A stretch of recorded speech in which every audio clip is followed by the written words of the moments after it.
Good day everyone. I'm here to continue the discussion about Bara. Now, our next topic is about pronouns. Personal pronouns, he, she, and his or her have no equivalent in Bara.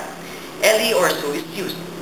Sue is used when referring to possessions, and Ellie is used when pertaining to the gender of a person in the sentence. Example, Primero Ellie acaba na examen. In English, he or she was the first to finish in the examination. Another, su camisa arombe cuando abrinca Ellie. His or her clothes were torn when he or she jumped.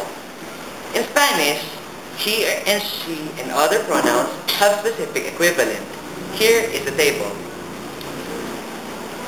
For English, I, in Spanish, yo. Familiar you, tú, he or she, él, ella, usted. We, nosotros, you, vosotros, and them, ellos, ellas, ustedes. Here are more pronouns in Bara and its counterparts in Spanish and English. Su, él, ella, usted, in English, his or her. Del otro, in Spanish, los suyas or los suyas. In English, their.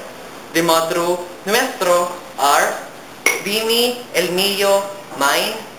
Mi, mine. And last but not the least, dibo, el tuyo, el tuya, yours. For the demonstrative pronouns, we have quel, que, that. Esti, que si, este, this. Aya, I, there. Que si manga, estos, this. And last but not the least, quel manga, aquellos, those.